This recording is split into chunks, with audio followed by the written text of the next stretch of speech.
بینەر و بیسەرین کوردستان 24 دەمەوە باش هیویا دەمێن خۆش و سەلامەت بووەت خازین خۆشحاڵ و بەختەوەرین جارێک دنهاتی نەفدیدارەوەین بەڕێز بۆ پێشکەشکردنا خەڵکەکە دیش بەرنامەیە ئب کوردی ئەف جارەژی دێ خزمەتەکە دیتر پێشکەشی وەین بەڕێزکەین سەبارەت قورئان ژیانە مرۆڤێ مسلماندا لەورا مە فەرزانی کو ئەم سەرڤێ مژارێ پراوستین و بەحساوێ چەندێ بکەین کو قورئانێ چ گرنگیە خۆ هەیە ئەت vê مانگا ڕەمەزانە پیرۆزدا کو ئەم لێ فێر ببین چونکو مانگا ڕەمەزانێ ئەو مانگە کو قورئان تێدا دابەزیەوە تشتێکی دیار و ڕوون و ئاشکرایە بەلێ یاش vê girngtir ew e ku em bizanîn çi têrwanîneka ciwan û dirist û çi ramaneka ciwan û dirist eş piş vê Qur'anê û dabezîna vê Qur'anê heye lewra me ferzanî bikeyne tewerê barnamê be Kurdî heleqa ev care da digel zor berêz Mamosta Ebdirehman Sedîq navê xwe navê we xêratneka gerim cenabê mamostayê dikên zor bixêr mamosta hêja Mamosta weke me amaje jî pêda ke manga Remezanê ya diyar e ke manga Qur'ana pîrûz e çunku Qur'an vê çendê da vê mangê da dabeziye lewra me viya bizanîn yanî musilmanên pêşîn anku arif û zanayên pêşîn çawa serederiyeka ciwan û hejî digel Qur'ana pîrûz kiriye û em dikarîn çi mifa il serederiya wan werbigirîn bo ev riwa xwe بەڵێ بەناوی خۆی بەخشندەی میهرەبان ئەوەی پێشێکی کە گوتت زۆربەی زۆری بینەران دەیزانن کە ڕەمەزان دەڵێن مانگی قورئانە بۆ ئێمە گرنگە لەم سەدەی 21 لەم کوردستانە لەم سات و وەختەدا کە دەچینە خزمەتی قورئان چۆن بتوانین سوودی لێوەربگرین بۆ چارەسەرکردنی ئاریشە و قەیران و گرفتەکانی ئەمڕۆ ڕێکارت سوود وەرگرتنەوە vê قورئانی چاوانە بەڵێ کەواتە بۆکو چۆن دەڵێ لە ڕۆژی داهاتوودا لە ڕۆژی دواییدا پێغمبەر درودی خوای لەسەر گلەیی و گازاندە و شکات دەکات لە لای خوددا لە قەومەکەی ئەفەرمێ وقال الرسول يا ربي إن قومي اتخذوا هذا القرآن مهجورا پێغمبەر پەیامبەر فەرمووی قەومەکەی من ئەم قورئانیان هەجر کرد جا لە کتێبی ئەلفەوائیدا ئیبن القەیم بەڕەحمەت بێ دەڵێ هەجرکردنی قورئان پشتکردنە قورئان دوورکەوتنەوە لە قورئان ئەوە نییە هەر بەڵێ نایخوێنمەوە و نامەوێ دەڵێ بەلای کەمەوە پێنج جۆر هەجرکردنی قورئان و دوورکەوتنەوەی لێ هەیە یەکێکیانمان مەبەستە ئێمە ئێستا قسەی لەسەرکەین ئەڵێ یەکێک لەوانە بریتیە کە هەجر و فەهمیهی پشتکردنە تێگەیشتن لە قورئان بەلێ بە کێشەکە مێژینەش نەبووی هەلدەستێکی حتا vêgovێت قورئانی نەگەهێشت بەڵێ ڕاستە کەواتە ئێمە ئێستا پێمان ناکرێ لە کاتێکی زۆر کەمدا تشێک بخێنە سەر هەموو ئەو وردەکاریانەی نێو قورئان مادەمەکو تۆ ئاماژەت پێکرد لە ژیانی ئەمڕۆماندا بابین کورتەیەک وەرگین با بڵێن چی بەمانەیەک لەمانەکان تشک بخێنە سەر سێ خاڵ لەسەر ئەم بابەتە کەواتە بۆمان دەرکەوت چۆن نامەیەک دەنێری بۆ یەکێک تۆ ئەو کەسە دەڵێ تۆ لە نامەکەیان نووسی و تا 1 2 3 4 ئەمانە بکە 1 2 3 4 ئەمانە مەکە بەڵێ ئەوش دەڵێ من نامەی تۆم خوێند ئەی دەڵێ بۆ ئەوەت نەکرد بۆ ئەوەت کرد ئەوە چییە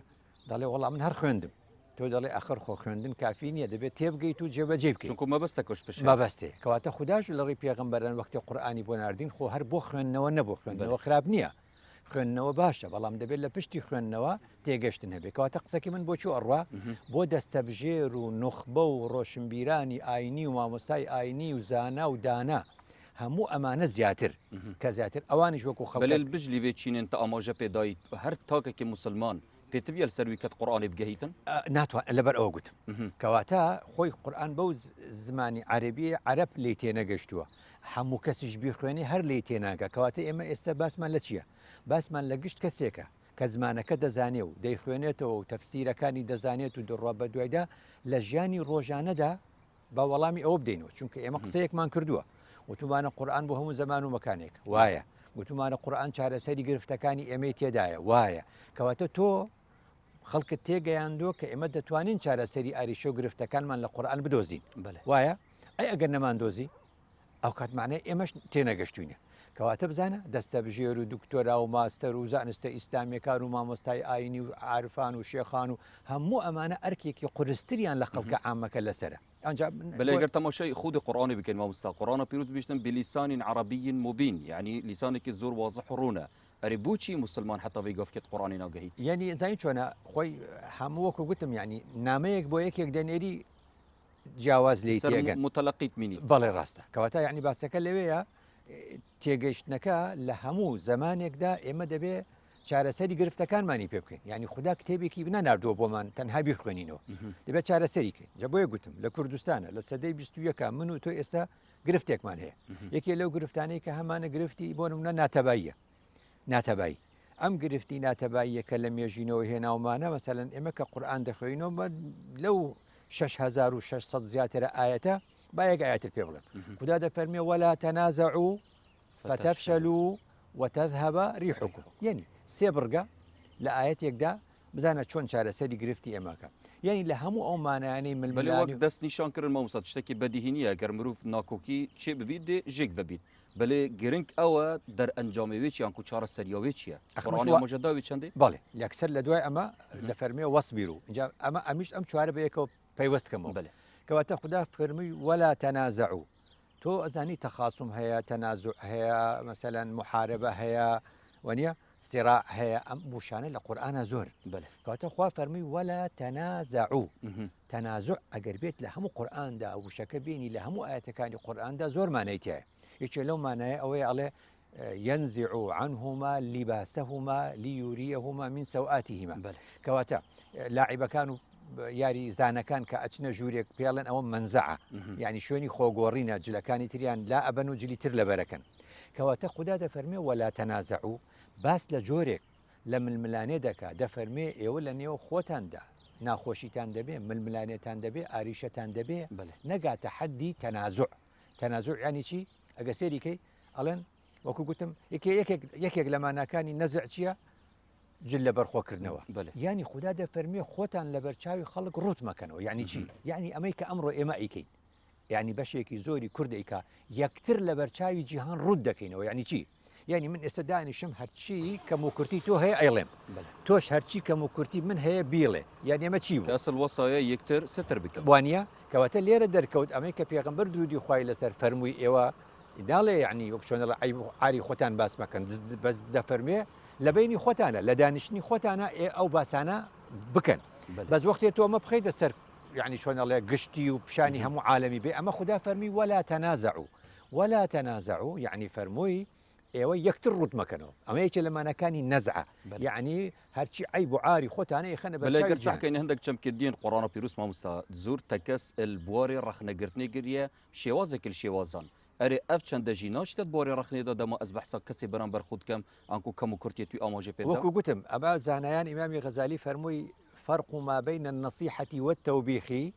الإعلان والإسرار جیاوازیە چییە لە نێوان ئەوەی من ئەمەوێت تۆ بشکێنم یان من ئەمەوێت تۆ نەسیحەتکەم ئەڵێن پێوەری هەیە ئەگە من لەگەڵ تۆ دانیشتم و هەموو عیب و عار و کەم و کورتەکانی تۆم گوت ئەومە بەسم نەسیحەتە بینی خۆمان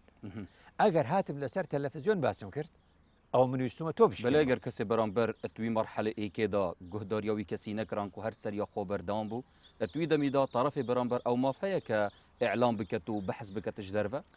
بەرهەمەکەی سوودی ئەبێ یا نابێ نایبێت چونکە من لە کوردەواری خۆمان قساکەین لە کوردەواری خۆماندا دەرکەوتووە یعنی چۆن ئەڵێ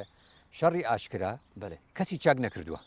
کەسی چاک نەکردووە ئەمەیە کە پێغەمبەر دوودی خۆی لەسەر داوامان لێکان نەسیحەتەکانمان لە نێوانی خۆماندا بێ جاوتم ولا تەنازەعوا هەموو ماناکانی نیزاع بێنی ئەڵێن المناطق المتنازع عليها يعني منطقەیەکە ئەمانەوێ ئێمە نەزعیکەین لە عێراق بۆ کوردستان ئەوش ئێوێ نەزعیکا لە کوردستان بیبا بۆ عێراق بۆ نمونە سێریکە والنازعاتی غەرقا یعنی ڕوحکێشان یعنی نەزعی ڕۆح دەرهێنانی ڕوح لە بەدەنی ئینسان خوددا ناوی ناوە نەزع مانای چییە مانای ئێمە کە خوددا دەفەرمێ وەلا تەنازەعوا هەموو ئەم مانایانە و زیاتر و زیاتریش لێ بکۆڵەوە خوددا پێمان دەڵێ وەختی ئێوە ململانەکەتان ئەگاتە ئاستی تەنازع یعنی یەکتر ڕوتەکەنەوە عیب و عار یەک پیشانی خەڵکەدەن ڕۆحی یەکتر دەکێشن فتەفشەلوا کە بێگومان ئێوە شکستە هێنن کە شکستان هێنا وتەذهب ریحکم لەوێش دەیان معنای هەیە بەڵام لەوێدا زۆربەی مفەسیر لەسەر ئەوەن لە معنە معنەوەیەکەی ئەفەرمێ وتەذهب ریحکم یعنی وتەذهب قووەتکم وسمعتکم یعنی هێزتان نامێنێ لە بەرچاوی خەڵک لاواز دەردەکەون لە بەرچاوی خەڵک سمعەتتان دەڕوا چونکە هەموو نەنەتیجە خوددا دەفەرمێ وەسبیروا ئەمە ئارام ئەوەی کەوتت یعنی ئارامگرتنی ئەوێ ئارامگرتنیەکی ئەوەیە کە لە ئارامگرتن سەر چتشت ینی تۆ تا ئێوارە زەمی من بکەی من ئارام بگرم لەسەر ئەوەی کە بگەمە ئەو قەناعەت بە تۆ بێنم کە تۆ ژواز لەم کارە بێنی چونکە سوودی ڕات فعلێ دوور بکەویتن بەڵێ ڕاستە کەواتە بۆیە فەرمی وەسبیر و ئەمە شتێکە لە سیاسەتە سەبری ئاینی سەبری قورئانی لە سیاست پێڵێن سەبری شۆڕژگێڕی یعنی وەکڵێ ئەزانی لە بەرچی ئەو ئارام ئەگری جا ئەم قسەی کە من ئێڵێم یعنی تۆ 350 ساڵ بچۆ دواوە 350 ساڵ من خەفەت دەخۆم کە ئەو کات خانی بەڕەحمەت بێ لە مەموزینە ینی باسی ئەم حاڵەتاکەڵێ لەو پێکڤە هەمیشە بێتفاقن لەو پێکڤە هەمیشە بێتفاقن ینی ئێمە ئەمە قسەی 350 ساڵە ئەخر ئێستاش ئێمە هەر بێ ئیتیفاق بین ئێمەش ئێستا هەر ناکۆک بین مانای 350 ساڵ ئێمە هیچ سوودمان نەبین کەواتە سەیبەرس ئەف ناکۆکیان نەها ئەم لە هەرێما کوردستانیت بینیم تایبەتیت ڤار ڕەوشێت گەلێکت ناسکدا کە زۆر جار یعنی وەکو بژنێ بەیاننامە و ئەف مەسەلێن ترکەل بەرئی کدوبەت ڕاوستن ئەرێ ئەف چەندە ئەچیتە چ قالبەکدا ئەرێ بوێ چەندێت زەڤریتن کە مە وەکو کورد تێگەشتنەکە دروست و جوانیە هەم بەر کتابە خۆ پیرۆز کە قورئانە پیرۆزە یانجی هەندێک مەسائلی دی پێشوێ چەندێ بەڵێ ڕاستە ینی هەردووکێتی لە ڕووی ئاینی و لە ڕووی نەتەوەی بۆی هەردووکی تێکەڵەکەم ئاین و نەتەوە هەمیشە لەبەر ئەومە ینی خدا فەرمی وەلا تەنازع و ئەمە پێی ناوێتری ئەستیرا ئەمە ململانەی سیاسی نییە ئەمە وەکو گوتم ڕۆحکێشانی یەکترە کە دوجار هەردووکمانی تێدەمرین هەرستێکمان هەمومان ئەمە ئەو کەشتەیە کە پێغەمبەر باسی کرد جامە بەسمەمە هەمووی وردەکاریە لە یەک ئاەتێکدا وردەکاریە لە یەک ئاەتێکدا بۆیە پێغەمبەر درودی خۆی لەسەر لە فەرمودەیەکە فەرمووی والقورآن حجة لك أو عليك يعني چی يعني وەختێک تۆ قورآن دەخوێنی هەندێک شتێ دەڵێ بیکە ئەیکەی ئیتر ئەو کاتە بوو بە حجەت بۆ تۆ لە لای خوددا پاداشت هەیە بس حجة عليك يعني خدا فەرمی ولا تنازعوا منش قورآن دەخوێنم تەنازعش هەر دەکەم ئەو کاتە چی دەبێت قورآن بوو بە حجەت بەسەرمەوە ڕۆژی قیامەت سزای پێدرێم لەبەر ئەوەیە وەکو گوتم کە پێشی 350 ساڵ ئەحمەدی خانی بڵێ لەو پێکڤە هەمیشە بێتفاقن قەینا لە دوای ئەویش 100 ساڵی تریش وەرەوە باش نییە بڕۆ بۆ حاجی قادری کۆی حاجی قادری کۆی لە 1000 ینی ئەگەر ئەحمەدی خانی لە 1650 لەدایک بوو بێ ئەوە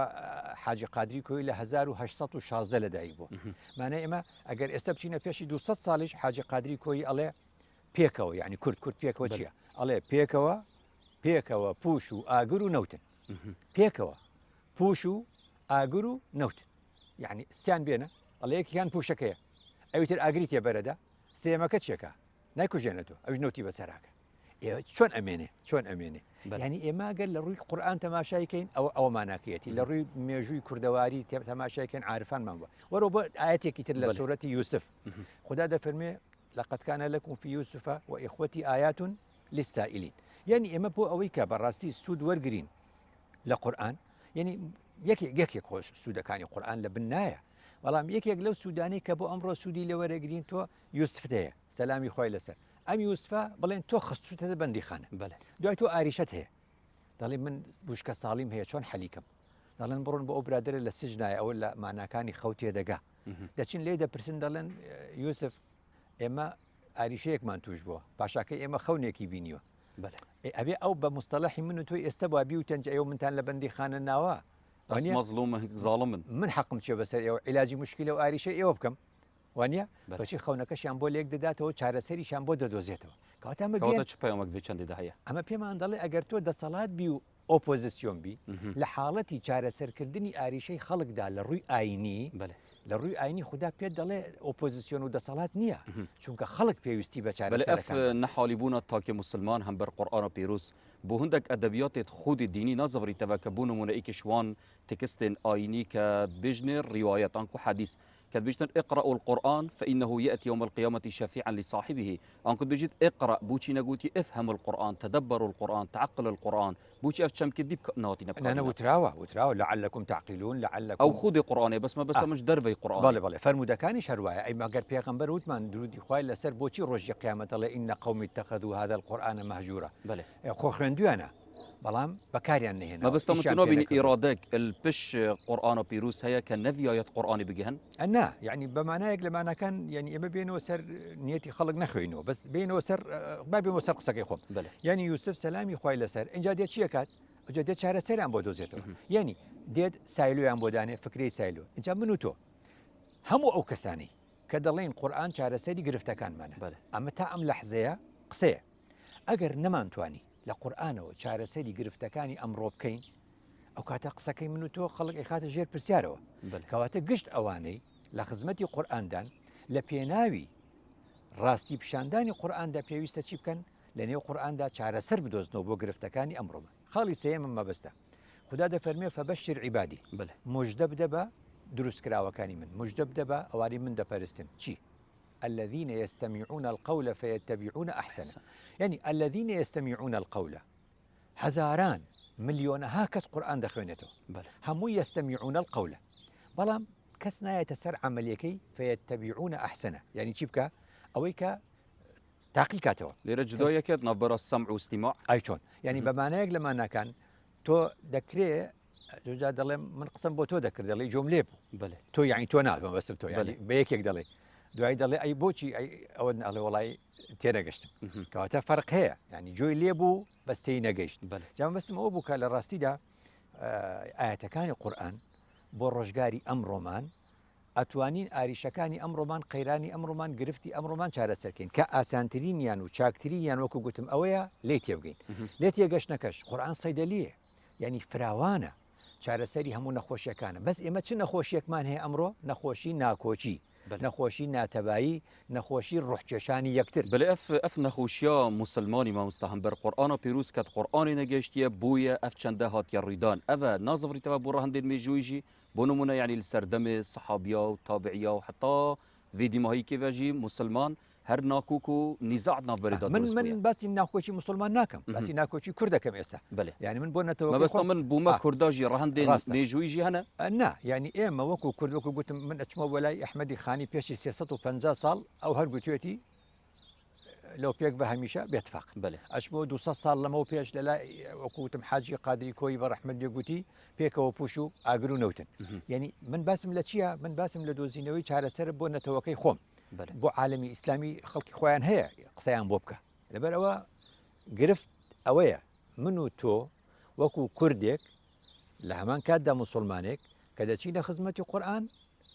ئەبێ ڕەنگەی دەوێت تێبگەین بەڵێ ڕاست دەستێتت خوشمام سێبەرز دیسان مەدوێتن بزانین ئەت خوندنا قورئانێدا یعنی کیشوان پێشە مرۆڤ هانا خۆ بۆ تێگەهشتنا قورئانی ببەتن یان جی تنێ ئەکتیفای بخواندنەکە حشک و بێڕامان بکەتن ئێمە ناتوانین یەکێکیان یەکلاکەینەوە 100% بەڵام ئەتوانین بڵێین چۆن ئەڵێ خوێندنەوەی نامەی کەسێک ڕەنگە هیچ پاداشتی تێدا نەبێ بەسەوە چونکە قورئانە و کەلامی خوددایە لە خوێندنەوەشیدا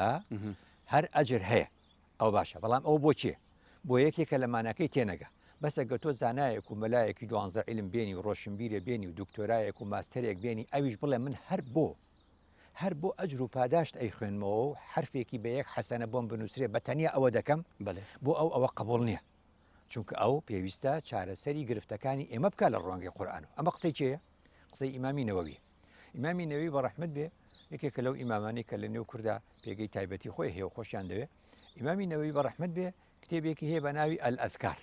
لە ساڵی هەشتاکان لەو کاتەوە هەمە ئەو کتێبە ئەوەندە گرنگە لە سەردەمی خۆی کە چاپەمەنی و مەطبوعە نەبووە بە دەستنووس ئەنووسرایەوە حتمما سەردەمی خۆی لە سەردەمی خۆیدا لەبارەی چاکی ئەو کتێبەوە گوتراوە بیع الدار واشتری الأذکار یعنی زاناکان لە بینی خۆیانەوە توانە خانۆکەت بفرۆشە بە پارەکەی ئەو کتێبە بکڕە ئەو کتێبە شتی ئەوەندە وردەکاری جوانی تێ لەو کتێبەدا ئیمامی نەوەوی ئەڵێ بۆ ئەو کەسەی کە قورئان دەخوێنێتەوە ئەبێ چی بکە كل يقتصر على قدر بە کوردی ینی چی بە کوردی ئەڵێ هەر کەس پێویستە بە قەدەرێکی دیاریکرا و قورئان خوێندنەوە و قورئان تێگەشتنی هەبێ ینی چۆن ینی ڕەنگە یەکێک بێ بڵێ من لە ڕۆژێکە خەتمەیەکەکەم بەس لێی تێناگە وانە ئەڵێ تۆ نابێ وا بکەین جا ئەو کاتە هاتووە ئیمامی نەوەوی سێ جۆر سنف خەڵکی دیاری کردووە ئەڵێ سنفێ خەڵک هەیە پێ ئەڵێن دەقیق و فکرین ینی خەڵکێکەیە فکری زۆر وردە ئەم فکر وردە ئەبێ لە ئاەتەکانی قورئان ڕابمێنێ شتی ورد بدۆزێتەوە نەک بچێ خەتمەی سەریع بکات وەکو خەڵکەکەی ترکە لێ نازان ئەمە یەکێکیان دوو ئەڵێ یەکێکی ترمان هەیە پێی دەوترێ ناشر و عیلم ئینسانمان هەیە نەشری عیلمەکە لە ناو خەڵکدا بۆ خەڵک مامۆستایە شت بە خەڵک دەڵێ ئەڵێ ئەمیش دەبێ بە وردی و بە تەدەبور قورئان بخوێنێ و چارەسەری گرفتەکانی لێ دەربێنێ سێم دەڵێ یەکێکی ترمان هەیە فاصل الحکومە فاصل الحکومە یعنی چی یعنی ئەو کەسانی دەسەڵاتدار و کاربەدەستن کاروباری خەڵک بەڕێوە ئەبن ئەوانیش پێویستە بە چاوی دۆزینەوەی چارەسەر بیخوێننەوە ئەوجا دەڵێ عامەکەی تر خەڵکەکەی تر فەلیەستەکثر بلا مەلەلین ئەو هەذرەمەتین ئەڵێ خەڵکەکەی تر با ڕۆژی دە ختمە بکە بۆ خۆی مشکلێن نیە بەڵام ئەویش بە مەرجیشی نەگاتە ئەوەی بێزار بێلی مەلەل هەذرەمەش ئەوەی نەگاتە ئەوەی کەوا هەر دەنگی دەرچێ و نەزانی چی ئەڵێ ئەو خوش نەزانی خۆ ئاها کەواتە ئیمامینەوەی ئەمەی بۆمان بەم شێوازە جا کردو اینجا لێرە پرسیارەکە ئەوە دێ کەواتە بۆچی ئەگە تەماشا بکەی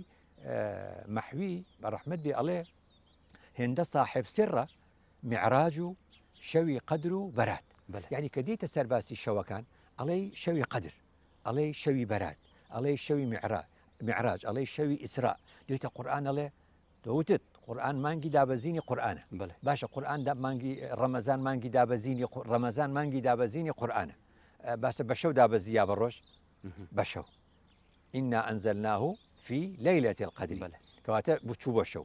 إنا أنزلناه في ليلة مباركة سبحان الذي أسرى بعبده ليلا أبيني ورتل القرآن ترتيلا تاقاتا بەڵێ ڕەنگە مامۆستاوێ هەندی گرنگ یاخۆ نەبیت کە دقیق بزانیش کەنگی نازل بووە و کەنگی نازل نەبووە یا گرنگ لێرە ئەوە دەما کەسێک تێتن تێگەشتنەکانی یا سەردەمیانە هەم بەر قورئانی هەبیتن ئەو کەس ناف موسڵماندا کەسێکی شێن بێژم نەیمەرغوبە ئەوە چ دگەهێنیتن منش ئەوە مەبەست بوو ئەمە گرنگەکەی لەکوێ ئەم قسەیەکە گوتم بەێ ئەم قسەی لەکوێیە کە عارفانی ئێمە باسی شەوەکەن ئەمە گرنگەکەی لەکوێیە کە قورئان لە شەودا دابەزی بوو بەێ ئەمە لەبەر ئەوەیە پێمان دەڵێ قورئان خوێندنەوەی و تێگەشتنە دەیخوێنیتەوە و کاریشی پێ دەکەی وەختێکی مناسبە بوو تێگەشتن یعنی شەو دەخوێنیتەوە زیاتر بە ڕۆژ دەبێت کاری پێ بکەی بەێ تو نبینی کێشا مسلمانە هەر سەرەکی ئەوە کە تەقبلە تێگەشتنەکە جوان ناکەنە بەر قورئانی یعنی ناچارە بێ ڕۆژگار پێ سەلمێنێ هەیە ڕەنگە لە ماوەیەکی دیاری کراوە قسەکەی تۆی بەدڵ نەبێ بەس دوای ساڵێکی تر 2 ساڵی تر چی لێ بکەن خۆ بە زۆر نییە ئەو کاتەیەگە جامە بەستمەوە بوو یعنی ئەوروپیەکانیش کاتێک کە تەماشای ئینجیل دەکەن کاتێک کە تەماشای تەورات دەکەن وردەکاریەک دەدۆزنەوە بۆ ژیانی ڕۆژانیان تۆ سێریام ئەم دەستەواژانەکە ساڵی 2013 ئەڵمانی هەڵبژاردننی کرد یەکەم جار بوو کە یەکەم جار لە چییە یعنی کە هەڵبژاردنەکەی کرد ئەڵمانیا لە 2013 حزبی دەسەڵات کە لای مێرکل بوو لە 2013 بۆ یەکەم جار بوو لە دوای چەندین ساڵ لە 2005 تا 2013 سوسیال دیموکراتەکان هەر لە معارەزە بوون لە 2013 هەردووشان بەیەکەوە دەسەڵات و ئۆپۆزیسیۆن هاتنە ناو حکوومەت گوتیان ئەوە چۆنە ئۆپۆزیسیۆن و دەسەڵات هاتن پێکەوە حکوومەت تشکیل دەکەن ئەو ئەنگی لای مێل کرد چی گوت گوتی ئەرکی گەورە شانی گەورەی دەوێت ئەرکی گەورە شانی گەورەی دەوێت لە کاتێکە حزبەکەی ئەنگێلا مێرکل حزبی دیموکراتی مەسیحیە خۆشی هەر ینی چۆنەڵێ مانەکانی وردەکاری ئاینی مەسیحی چۆنەڵێ پیادە دەکەن چۆن سوودی لە ناوەڕۆک و ڕۆحی ئاینەکەی خۆی وەرگرت گوتی کاتی ئۆپۆزیسیۆن و ئەوە نییە شانی گەورە ینی چۆنەڵێ ئەرکی گەورە شانی گەورەی دەوێت ئەرکی گەورە شانی گەوری بەێ دەستێتات خۆشمامۆستا بەڕێز وەکە دیارەت نهادا مسلمان شێوازێکی گشتی زۆر گرنگێت دەنە خوێندنە قورئانێ مەدوێتن بزانین چ ڕامانên جوان و دقیق و ورد الپش خواندنە قورئانê hene anku eprêya xandinê em dê fêre çi bîn itnava Qur'anê da dema em tiştekê dî îdafet kên ke pirêya tedebburê û têgeştinekî bîtin باشە هەر ئەوەی کە خوێنتەوە خدا فەرمووی شەهر و ڕەمەضان الذي أنزل فيه القرآن بۆ بوچی هدى للناس بله هدى للناس کەواتە قورئان هدایە ئەف هیداتا پێمەبەست بەحسا دنیای بگشتیە و مرۆڤ بگشتی یان ژی هیداتا ئیمان و باوەرێ هەمووی چونکە فەرمووی للناس لە شوێنێکە فەرمی هدى للمتقين کەواتە ئەلەوێت تایبەتمەندیەک هەیە بە جۆرێکی بڵند لە ئیمانداری للمؤمنين بجوريكي ترى بو مسلمين بجوريكي ترى بس أمي سرتا شهر رمضان الذي أنزل فيه القرآن هدى للناس بو همو خلق كواتا قرآن هي همو خلقه هي همو دنيا همو كز دەتوانێت سوودی لێوە بگرێت جای ئێمە کە دەیخوێنەوە ئەمە پرسیارەکەی کە پێغەمبەر فەرمووی يعني خيركم من تعلم القرآن وعلمه اینجا خەڵک وازانێ ئەوەیە بن ئاەتەکەم خوێن بێم ئاەتەکە فێری تۆ بکەم خۆ ئەگە بچتە و زانایانی زوو وەکوسان بچۆ لای ئیبن تەیمیە ئەڵێ فەهم و معانیه هو المقصود الأول بكردي تيجيشتن لما أنا كان قرآن مقصدي يكما بويك بيغمبر ده فرميه ئێوە باشترینتان ئەوەیە کە قورئان تێبگات و خەڵکی تریشی لێ تێبگەینێ جا لەبەرەوە ئەڵێن سەحابە کاتی خۆی هاوڕێکانی پێغەمبەر هاوڵەکانی پێغەمبەر درودی خوای لەسەر چیان نەکرد ئەیگوت دە ئاەتیان وەردەگرت لە قورئان ئەیگوت ئەم دەیە ئەچین جێبەجێیەکەین اینجا دێنەوە دەیترمان پێ بڵێ بله. یعنی قورآن چی بۆ هودەن للناس بۆ جێبەجێکردن بووە لەبەرەوە تۆ سێرێکی هەموو ئەمانەی کە ینی ئەبینی ختمی قورآنەکەن بله. کە ختمی قورآنەکەی لە کۆتایی قورآنەکەیان نووسراوە دوعا ختم القورآن دوعایەکەیە لە پشتی لە ئاخری قورآن بله. مەسحەفەکە ئەی خوێنیتەوە کە ئەگەیتە دوعاکان ناگەیتە دوعایەک نووسراوە اللهم اللهم اللهم ئەوانە هەمووی ئەڵێ داگەیتە ووفقنا للعمل به بله. ئەوە لە ناو دوعاکەیە کەواتە ئەم ختمەی کە کردێت ئەبێ داوای ئەوە لە خوددا بکەی ووفقنا للعمل به یعنی خدا یارمەتی دەرم بە من نەمێ کاری پێ بکەم ئیش پێ بکەم جا نمونە پێشی مامۆستا جەنابەتان نمونەخۆ ببیژتن نها ئەم تڕاوشێکی داجین کە هەرێما کوردستانی دگەل وەکو بژنە حکوومەتە عێراقی ناکۆکیت ناوبەرەوە داهەنە ئەم بێگومانین وێ چەندێکە سەرکردن عێراقی زۆربەی هەرە زۆری کەسانین ئیسلامینە و قورآن بدەستن و قورآنە دەستی داوتخینن وەکو هەر کەسێکی دیتر ئەرێ بوچی ئەف مەفاهیمن جەنابێتە ئاماژێ پێ دەتن کارتێکردنێکی تێناکەن ئەگەر چەندە بچیک ژی بیتن ڕاستە کەواتە قسەیەکی ئەڵێن قەیرانی دەق یا قەیرانی مرۆڤ بله. وەکو گوتم ئەو قورآن تۆ باست کرد ئێستا ئەو قورآانەی لای حکوومەتی چۆن لای وەزیرەکان لای وەزیرەکانی حکوومەتی عێراق با بڵێن هەرو قورآانەیە لای ئێمەشە ئەو جیاوازنی کەواتە هوکار چییە؟ هۆکار لە چییە؟ لە بەرژەوەندگەرایی ئەو کەسەیەکە وەکو چۆنەڵێ دوور لەمانە ڕاستیەکانی قورآن بەکاری دێنی ئەمە گرفتی ئێمە و نەتەوەکانی سەردەستە هەمیشە کورد وەکو عارفانی کورد بە چاوێکی چۆن دەڵێ ینی بە بڵێم بە چاوێکی بێلایەنانە بە چاوێکی ئینسانانە لە کتێبی خواڕوانیوانە بەڵام فارسەکە و تورکەکە و عەرەبەکە هاتون چیان کردووە بەکاریان هێناوە نەک هەر بۆ ئەوەی کە تۆڵی باسی نەوت و ئەوانە بۆ ئەنفالکردن و وەکی میابارانکردن و سوورەتی ئەنفالمان بەسەر ئەخوێنێ ئەنفالمانەکە سوورەتی فەتحمان بەسەر ئەخوێنێ وێرانمانەکە ئەبینی کەواتە فەجرمان بەسەر ئەخوێنێ وێرانمانەکە ئەمە چییە؟ ئەمە ئینسانەکانن لە پشتی قورآنەوە تاوانەکانی خۆیان ئەنجامەدە بەڵام من و بابێنەوە سەری من و تۆ وەکو کوردێک وەکو کوردێکی مسلمان کاتێک کە تەماشای قورآن دەکەین لەم کاتەیە ناڵێ ئەڵێ خەرجەکان کەمەکەمەوە خدا فەرمووی ولا تسرفوا وانە کەواتە ئێمەش ئەتوانین چارەسەرەکانی خۆمانی تاب دۆزینەوە خدا فەرمووی إن الله نعم ما يعظكم به چییە؟ إن الله يأمركم بالعدل والإحسان إن الله يأمر بالعدل والإحسان کەواتە کە تۆ دی ئەم دەستەواژانە لە شوێنی خۆیدا جێبەجێ دەکەی خەرجیت کەمە بێتەوە داهاتت زۆر دەبێ گەندەڵی کەمەکەیتەوە والله لا يحب المفسدين والله لا يحب الفساد یعنی هەمومان ئێمە دەبێ بتوانین ئەو چارەسەرانە بدۆزینەوە و باسی بکەین اینجا گرنگیشە جێبەجێ بکرێت ما بەستم چی بوو خدا دەفەرمێت لەو ئەنزەوە قورآن من نەر بۆ ئێوە ئەفەرمێت لەو ئەنزلنا هذا القرآن على جبل لرأيته خاشعا متصدعا من خشية الله بمعنى چی خاشعا متصدعا يعني ئەو چیایە بەو پتەویەی خۆی بەو تند و تۆڵیەی خۆی ئەگەر قورآنمان بخسایە سەر ئەو شی دەبووە مانای چی مانای شێوازی دەگۆڕا پێکاتەکەی دەگۆڕا ئەم ئاەتە پێمان دەڵێ خێرە ئێوەی مرۆڤ قورآن لە دڵتاندایە دڵیشتان لە بەرد ڕقترە ئێوە بۆچی پێکاتەکەتان ناگۆڕێ کەواتە خدا بەو نمونەیە وتلك الأمثال نضربها للناس لعلهم يتفكرون بیرکەنەوە ئەڵێ قورآنێک چایەک شی بکاتەوە کەواتە قورآن ئێوە بۆچی نەرم ناکە قورآنێک بێ عەزەمەتە خۆ دەستێن مسلمانەدا سەرکردن مسلمانە و کەسانên ئاسایی و سروشتیژی قورآن یا دەستی هەمی کەسێکێدا نەها هەر تاکێکی کورد یتخەما بودجێ خۆ بژێوی ژیانە خۆدا کە وڵاتێ ئانکو بیژنێ حکوومەتە عێراقێ یعنی دەست بووێ چەندێژی بری کە قوتی خەلکی ببڕن ئەرێ ئەف چەندە چت گەینیت و کێرە قورآانی بەحسەوێ مەسەلەی کردیە کە ببیتە ڕەدعک بووان کە ئەف تشتە شتێک تاوانە بەڵێ ئەمە ئەوەیە کە ئیمامی عوسمان فەرمووی إن الله لا يزع بالسلطان ما لا يزع بالقرآن قانونت هەیە و دەستورت هەیە و ئەو بابەتانت هەیە بێ بەمانە چارەسەریکەی وەکو گوتم یعنی هەمیشە وتومانە هۆشیاری و یاسا لە کوردەواری خۆشمانە ئەڵێ کاکەوە کۆڕۆنا هەیە کاکەوە ئەو ڤایرۆسە ئەڵێ بڕۆم پێ نییە ئەمە چی لەکەی ناچاری تۆ ڕێو شوێنی چۆنەڵێ ئیداری لەگەڵا بەکاربێنی بڵێ ئەوە کەرنتینەیە و ئەوە دەرنەچوونە و ئەوە لە ماڵبوونە و ئەوە بۆ بەو شێوازانە کەواتە هەمیشە دنیا وایە لەگەڵ دەسەڵاتدارانی عێراق و ئێران و تورکیا و فلان و ئەوانە بە ئاەتی قورآن ڕناگیرێن ئەوانە تۆ ئەتوانی خۆت بۆ خۆت چی بکەی بۆ خۆت سوود لە قورآن وەرگری کە چی بکەی کە چۆنەڵێ سیستەمێکی حکومڕانی چاک و باش و دوور لە گەندەڵی پێ دروست بکەیت لەگەڵ ئەودا دەبێت تۆ عقود و نووسین و فەکتوبوه و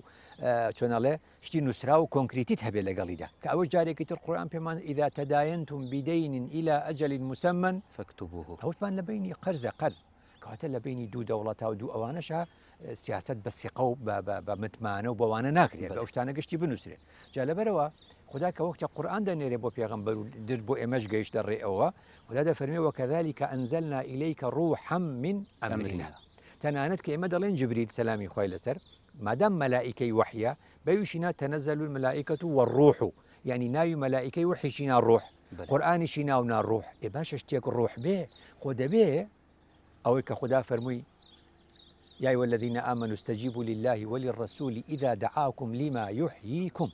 كواتە ئێمە گەر زیندوو نەبین ئێمە چاوکراوە نەبین ئێمە چارەسەری ئاریشەکانمان لە قورئان نەدۆزین ئێمە مفاو سوود لە قورئان وەرنەگرین یعنی ئێمە ناژین ئێمە ڕوحمان نەکراوە ببەر بله نهاما مساکر تماشای جیهان اسلامی بگشتی بکی سردریاوند گل قرآن پیروز که خود قرآن فرموی این هو الا ذکر للعالمین اربوچی ما اف پرتوکا جیهانی و یا مزن و پررامان کریه پرتوکا کا ناوچهی یانکو گریدایت تنه اب اولا که دیار کردی وەکو هاتۆتر ینی هەر مەسەلەکە چیە فەهمە کەواتە دوجار ینی هەموو کتێبێک هەموو نووسراوێک سەرەتا دەخوێنرێتەوە دوجار لێی تێدەگەی سێم جاریش دەبێت کاری پێ بکەیت کەواتە قەیرانەکە هەر لەوێەوە دێ ینی ئەم بابەتە ئاینیانە وەکو بەرەکەت و وەکو چۆن ئەڵێ جۆرێک لە هاندانەکە معنەوی بەکار هاتووە لە کاتێکدا خوددا وردەکاری تێداناوە نەچوە مەسەلەن لە قورئاندا باسی وردەکاری شتەکان بکە بەڵام لە هەمان کاتدا ئاماژەی پێداوە ئەو ئاماژانە زۆر خزمەت بە ئێمە دەکە مەسەلەن با نمونێک پێوڵم یعنی کە خوددا دەفەرمێ دەربارەی زەکات ئەفەرمێ خذ من ئەموالهم صدقة وانە خذ من ئەموالهم یعنی بە پێغەمبەر دەفەرمێ خۆ ئەوە فرمانە کەواتە لەو ئاەتەوە بەلای کەمەوە بۆ دەرەکەوێ مەسئلەی زەکات چۆنیەتی دابشکردنی بەسەر ئەو هەشت سنفەیە و کام سنفی پێشخین و کامی نەهێڵین جارێ و کامی وەختی نییە و کامی ئەوەیە ئەمە ئەرکی دەوڵەتە من ئەندامی پرۆژەی سندوقی زەکات بووم لە 2010 بۆ 2020 چەند ساڵ 10 ساڵ لەمەوە پێشە وەزارەتی ئەوقاف دانیشتین پرۆژەی سندوقی زەکاتمان ڕێکخست دوای ئیتر کەس ینی جێبەجێ نەکرا بەداخۆ ئەمەن گوت لە کوردستاندا ساڵانە نزیکەی 30 تا 40 ملیۆن دلار زەکات هەیە هی خەڵک بەس نەکراوەتە سنووقێکەوە و ڕێک بخرێت و بە دەستێکی ئەمین ئەمە جوان دابش بکرێ باشە ئێستا سەرفترە لای کەمەکەی بۆ هەر هەژارێک و بۆ هەر فەقیرێک سەرفترە چییە؟ سەرفترە لەن 2500 بدە 2500 ئەگەر لەسەر یان چکە لەسەر مناڵێکی بچووکیش هەر هەیە سەرفترە ئەبێ لە جاتی مناڵێکیش هەر بدەیت کەواتە حساب کە لە کوردستانە 5 ملیۆن ئینسان هەیە لەسەر هەر 5 ملیۆن ئینسانەکە سەرفترە هەرەدا 5 ملیۆن لەسەر 2500 ئەوە حسابی کە بە شێوازێک لە شێوازەکان ئەچێ بۆ نزیکەی 10 میلیارد ئەچێ بۆ نزیکەی 10 میلیارد دینار ئێ باشە تۆ لەوێ ئەم 10 میلیارد دینارە نزیکەی 10 میلیۆنەکە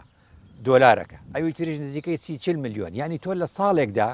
هەر ڕەمەزانێک کات زەکات درا و سەرفترە درا 40 تا 50 میلیۆن دلار لەبەر دەستە ئەمە چۆن سندوقێکی نەبێت چۆن سوودی لێوەرنەگیرێ ئێمە خۆ لە قورئان باس کراوە خذ من ئەموالهم یعنی مؤسسەیە ئێکە ئێمە نەمان کرد ئەو کاتە هەر بۆ بەرەکەت قورئانمان خوێندوە زۆر باشە مامۆستای بەڕێز ئەگەر نها ئەم تەماشای ئیکیش ئاتەن قورئانە پیرۆز بکەین کە بێژیتن فیهی ذیکڕکم یانکو بەحسە هەنگوتنەوە قورئانی داهاتیەکردن ئەرێ ئەف چەندە وێدگەهینیتن کە هر کەسێک هەر تاکێکی مسلمان بیت ئان غیر مسلمان بیت قورئانی بخوێنیتن ئەتکاری تێگەشتنەکە تایبەت ئەبخۆ هەبیتن و دوێتن ئەم ژی وەک مسلمان ڕێکی بدەینێ کە هەر کەسێکی تێگەشتنەکە جیاواز جی هەبیتن هەم بەر قورئانی چونکو بەحساوی ژیت ناو داهاتیەکردن ڕاستە کەواتە تێگەیشتن لە قورئان گرفت نییە کە تێگەشتنی جیاوازمان هەبێ بەڵگەش بۆ ئەم قسەی من ئەوەیە کە قورئان یەک قورئانە و تەفسیرەکانی وا بە سەدانە هەتا لەم سەردەمەشدا زۆربەی زۆری کەسایەتی ئاینەکان هەر بە بەردەوامی ئێستا لە کوردستانیشا تەفسیرە نووسن بە کوردی ئەگەر لی بپرسی لە ڕووی دەرونیەوە خێرە ئەو تۆ تەفسیر دەنووسی خۆ قورئان تەفسیری زۆرە دەڵێمە بە کوردیە دەڵێن بە کوردیە خۆ مەلای گەورە پێشی 100 ساڵ زیاتر ئەویش بە کوردی نووسیوێتی ئەی ئەمەی تۆ چیە حتمما چی دەڵێ دەڵێ من بۆ چوونێکی جیاوازترم هەیە من تێگەشتێکی ترم هەیە کەواتە هەر کەسێک کە ڕۆژانە دەبینی قورئان بە زمانەکان تەفسیری تازەی بۆ ئەکرێ یعنی چی تەفسیری تازە چاپە بێ ئەڵێنەوە تەفسیری مامۆستا فڵانە ئەوە تەفسیری مامۆستا فڵانە مانای چییە یعنی مامۆستا فڵان بە شێوازێکی تر لە قورئان تێگەشتووە عیبی نییە ئەمە هەتا ئێرە عیبی نییە عیبەکە لەکوێیە لەوەیە کە ئێمە نەزانین سوود لە هەمووی وەرگین کە شتێک بدۆزینەوە چارەسەرێک بۆ گرفتەکەی ئەمڕۆ الذي فبشر عبادي الذين يستمعون القول حەزەکەی با دەیان مامۆستای ئاینی لە کوردستانە و دەیان ڕۆشنبیری ئاینی با تەفسیری قورئان بنووسێ ئێمە هەموو دەخوێنی کە هەمومان خوێن الذين يستمعون القول هەموو تەماشا دەکەین ئەڵێن وڵی ئەمیان ئاریشەی ئەمڕۆ حەل دەکە ئەوەش ئاریشەی ئابووری حەل دەکە ئەو چارەسەرە شتێکی جوانە ئەمەمان کرد فيتبعون أحسنه كواتا تو نبینی تاکی کرد ام کر بحث خوب کین و سر دریامت گل قرآن پیروز تو نبینی ام یچونه جیر باندورا تگهشتنا عربی برانبر قرآن آنکو حتی ویگاف که رنگ ادوی سردمینها امتداد جین تاکی کرد او جرأت ندابید اخو که تگهشتنا که جیاواستر برانبر قرآن هبید همی جاره اگر قرآن ها بید تفسیر کرنجی راماناوی یا وەکو بژنێ وەرگێڕای العربیە بۆ کوردیە ڕاستە ئەوش ڕاستە چکە دوجار وەکو گوتمان تفسیر مفسرێکە مفسریش ئینسانە بله فقه فەقیهەیکە فەقیهش ئینسانە محەدیث ئینسانە کەواتە تێگەشتنەکان هەمووی بەشەرین کەواتە تێگەشتنەکان هەمووی نسبیە بەس خۆشبەختانە خۆشبەختانە ئەوە چەند ساڵێکە ینی جۆرێک لە تێگەشتنی کوردانە بۆ ئاین هاتووە ڕەنگە ئەم قسەی من نەکەن هەندێک نەوێرێ بڵێ ئیسلامی کوردی هەندێک نەوێرێ بڵێ تێگەشتنی کوردانە لە ئاین بەس مەترسیت و چنە نەویری نازانم ینی هەندێک جار حەزیان لە وشەکە نیە بەس ئەشیکەن چۆن ئەیکەن من جۆم لێیانە ئەڵێن ئێمە پێویستە سوود لە زانایانی خۆمان وەرگین خۆمان ینی چێ ینی کورد ئێمە پێویستە بچینەوە بۆ لای عارفانی کورد ئێمە پێویستە بچینەوە بۆ لای شێخانی تەریقەتی خۆمان ئێمە پێویستە بچینەوە لای شاعیرەکانی خۆمان کە بەڕاستی ئەوانە هەر شاعیر نەموشتی جوانیان گوتووە هەموو پێکهاتەکانی ئیسلامی کوردی و تێگەشتنی کوردانە دەڵێن بەس وەک من نایپێچنەوە بڵێن ئەمە تێگەشتنی کوردانێ لای بله مامۆستاکە بێژن ئەخفتناش هەمیە گرنگتر ناوا وی بەرنامەیدا ئەم بەحەز بکەین ئەم وەکو ملەتی مسلمان زۆربەی هەرە زۆری ئەم مسلمانین ئەرێ چەوە ئەم دوێ مانگا پیرۆزدا دەما قورآن دەستی مەدا بیتام قورآنیت خوێنین بکارین بۆ ژیانە خۆیان ڕۆژانە مفایژێ وەربگرین ئانکو ببیتە فاکتەرێک بۆ چارەسەر یا مەشاکلên من ڕۆژانە باشە دەڵێن پەرداخێک پڕ لە ئاوە بەێ ئیتر مەجاالیتیان نیە ئەگەر ئاویتری تێ بکەی جێگە نابێتەوە جێگە نابێتەوە ئیتر جارێکی تر کەواتە ئێمە دوجار مرۆڤ کە قورآن دەخوێنێ وەکو دەڵێ قورآن دەچێتە مێشک و دڵی یان دەچێتە ناخی ئەو بڵێ باشە ئایا ناخی ئەو لە ئاستی پاکێتی قورآندایە ئەو پرسیارە گرنگە بۆیە بێن بچۆ لای سێ سەحابەی پێغەمبەر درودی خوای لەسەر سێ سەحابەی مەزن و گەورە و دیاری پێغەمبەر یەکێکیان ئیبن عومەرە کوڕی ئیمامی عومەر عەبدوڵای کوڕی ئیمامی عومەر ئەڵێ كنا نؤتى الإيمان قبل القرآن بەری ئەوەی پێغەمبەر قورآن بەمە بدا ئیمانی بەمە دەدا یعنی ناخی ئێمەی پاک دەکردەوە ئێمەی فێری ئیمان دەکرد ئەو جا ئێمە دڵی ئێمە ناخی ئێمە پاک دەبەوە کە پاک دەبەوە قورآانی بە جوانی وەردەگرت هەر ئیبن عومەر عەبدوڵای کوڕی ئیمامی عومەر دەڵێ ئێستا ئەو باسی زمانەکەی خۆی دەکات دوای پێغەمبەر دەڵێ ئێستا خەڵکێک دەبینم ختمی قورآن دەکەن ئیمامی عەبدوڵای کوڕی عومەر ئەڵێ ئێستا دەبینم خەڵکی ختمی قورآن دەکەن بەڵام ناوەستن دەربارەی ئەمر و نەهیەکەی نە ئەمرەکەی جێبەجێکن لە نەهیەکەی خۆیان لە ئەدەن وەرە بەلای سەحابەیەکی تری پێغەمبەر کە ناوی حوزەیفەی کوڕی یەمانە حوزەیفەی کوڕی یەمان ئەڵێ ئامەنا وەلەم نەقرأ القورآن ئێمە کە ئیمانمان هێنا هێشتا قورآنمان نەخوێندبووە بەس بە دوای خۆی دەڵێ ئێوە بە جیلی سەحابەی دوای پێغەمبەر دەڵێ ئێوە تەقرؤون القورآن وەلەم تؤمنوا ئێوە قورآن دەخوێنن بەس هێشتا ئیمانتان دانەمەزراوە سەر ئاستی کۆوی مامۆستاگەر بژنێ سەر ئاستی دەسەڵاتی هەرێما کوردستانی جناب ئاماژە پێدا کە مەسەلا ژێکڤەبوونێ و تەنازعێ تا ئاماژە پێدا گەر ئەم بکەین دەرئەنجامەوێ چ بیتن بەلێ سەر ئاستی تاکە کەسی مرۆڤ مسلمان دەما قورآانی خوێنیتن دێ چ سوود لێ وەرگیتن بۆ ژیانە خوا ڕۆژانە گوتم سەحابەی سێمە بوو بەتەواوی کەم ئیبن مەسعود بەێ ئیبن مەسعود عەبدوڵای کوڕی مەسعود کە ئەویش زۆر مەشهورە ئەڵێ زمانی ئێمە حیفظکردنی قورآن زۆر زەحمەت بوو بەڵام ئیش پێکردنی ئاسان بوو لە لامان ئیشمان پێکرد بنەوەی خۆ دوای خۆی دەڵێ ئێوە حفظکردنی قورآن و لەبەرکردنیان زۆر لە ئاسانە بەس ئەوەی گرانە لای ئێوە ئیش پێکردنەکەی لای ئێوە قورسە ئیشی پێ بڵێ ئێمە ئاسان بوو بۆمان ئیشمان پێکرد کەواتە هەموو ئەمە جودایت ناوبەرە هەردووکەدا چ بوو کە بۆ یەکی ئاسان بوو بەر بکات بۆ یەکی ئاسان کریاری پێ بکات نائاسان ینی بەمانەی وادێ ئێمە قورآنمان دەخوێندەوە بۆ ئیش پێکردن ئیش پێکردنەکەی جا ئەمەیەکە بۆرە بۆ تابعین ئەچتۆ لای حەسەنی بەسری دەڵێ قورآن لە سەردەمی من ئەو سەردەمی خۆی باز دەکات دەڵێ بۆ بەچی دەڵێ لای هەندێک کەس بووە بە حیفظ و حروف وضیاع و حدود حرفەکانی لەبەر دەکا بەڵام سنوورەکانی دەبەزێنێ ئیشی پێ ناکە کەواتە ئەمە ئەوەیە کە جارێکی تر مەحوی ئێمە لەم ڕوانگەیەوە شعرێکی هەیە مەحوی گوتی کە خەڵک دەڵێ یا ئەڵڵا یا ئەڵڵا یا ئەڵڵا هەر ناوی خوا دێ ناوی خوا دێنێ مەحوی گوتی تکراری حرفە تکراری حرفە دەمی پڕ یا خوددا یعنی ئەمە کە هەر دەڵێ یاخودا هەر حرفەکان تکرارەکاتەوە یعنی دڵی لە لای قسەکەی نییە مەسەل چیە مەسەلە پاکردنەوەی ئەم پاکردنەوەی مەسلەیەکی زۆر گرنگە ینی هەمجاڵم عارفی قدیم باسی عارفێکی تازت بۆ بکەم کە وەفاتی کرد بە ڕەحمەت بێ ئەکرەمی عنەبی ئەکرەم عنەبی گەنجێکی ئەم کوردستانە بوو مامۆستای زانکۆ بوو لە کۆلێژی ئەدەبیات لە زانکۆی سەلاحەدین ئەوە لە 2007 لە نەورۆزی 2007 بە ڕووداوی هاتچۆ وەفاتی کرد ئەوە عارفی ئەم سەردەمە بوو دەڵێ چی دەڵێ خوددایە بەم ژەنگوژارەوە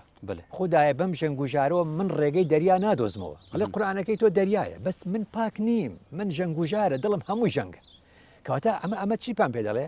ئەو کەسەی لەم سەردەمە قورآن خەتمەکە دەبێت لە پێشدا دڵی پاک کردی بێتەوە لە کەربوچین لە ڕق لە حقت لە تووڕەیی لە حەسوودی لە نازانم لە هەرچی صفەتە خراپەکانە خۆی پاک کردی بێتەوە زانایانی عارف ئەمانەوە چی ئەیانگوت بە عەرەبی ئەتەخلیە قبل التەحلیە پاککردنەوە و لادان پێش جوانکردن پێش جوانکاری اینجا هەر ئەمەیە کە ئەکرەمی عنەبی جارێکی تر دەڵێ باسی ئەوانە دەکا کە هەمووی دکتۆرا و ماستەریان هەیە لە زانستە ئیسلامیەکان ئەوانش دە قورئان تێناگەن هەندێکە ئەکرەمی عنەبی بە ڕەحمەت بێ دەڵێ خوددایە بە کۆڵێ بڕوانامەوە بە کۆڵێ بڕوانامەوە لە قوڕاوی جەهلا من سواق دراوم بە کۆڵێ بڕوانامەوە لە قوڕاوی جەهلدا من سواق دراوم یعنی ئەمە بەڕاستی جاری وایە مەسلەکە هەر بڕوانامە نییە بڕوانامەکان علم دەبەخشن خودازانیت پێ دەبەخشن ئەی خوداناسی کەواتە گرنگە بۆ ئەوەی لە قورئان تێبگەینە بێ نەخمان پاکەینەوە ناخی خۆمان پاکەینەوە ئەو کات دەتوانین کوتایا وان ئاخفتنین جەنابێتە ئاماژە پێدای مامۆستا ڤیا ئاخفتنا زانایەکی بوو جەنابێتە ببێژم کاتوو چەوەت هەل سەنگینە گە کورتترین شێوازی بیتن بیشتن ئیدا حەفیظتە القورئانە کەڕەموکە وئیدا تدبرته كفروك انكو كر قران حفظ بك دريزش تجرن بلاقي تدبر بك ديت كافر كان هل سنگندرت بو وقتني شو لا همو زمانك زانایانی تێگەیشتو لە سەردەمی خۆیاندا خەڵکێک دژایەتی کردوون هەموو ئەمانی کوردیشتە ئاشاکەی لە مەولانە خالیدی نەقشبەندی و لە مەلای گەورە و لە پێشتر لە زمانی ئیبن ڕوشد و لە زمانی چێوچ و هەمووانەوە بووە بەڵام ئەو هەر درێژە ناخایێنێ نابێ ئینسان کۆڵ بدات چونکە ئێمە بەڕاستی خوددا ژیانی پێبەخشیوین بۆ ئەوەی شتەکان وەکو خۆی بڵین کەواتە ڕەمەزان مانگی قورئانە ڕاستە مانگی دابەزینێتی مانگی خوێندنەوەیەتی مانگی لێتێگەشتنێتی مانگی کارپێکردنێتی جێبەجێکردن ژیانە خوددا دەستێتت خوش مامۆستای بەڕێز زۆر سپاسی جەنابێتت کەین زۆر سپاس ساخ و سەلامەت بی بەلێ بینەرین بەڕێز ڤی ئاوای دەینە دومایاوێ خەڵکێ و زۆر سپاس بۆ هەوێن بەڕێژی کە هینجیت گەلمەدا بوون ئەت بەشداریکردنێت بینەریەدا و زۆر سپاس بۆ هەفکارێن بەڕێژی کە گەلمەت ماندوو بوون ببینم خێر و شاد پێڤیاوەیەکێ ئەم بکارین قورئانێ بخوێنین و تێبگەین و ژیانە خوژیدا جێبەجێ بکەین هەر ساخ و سەلامەت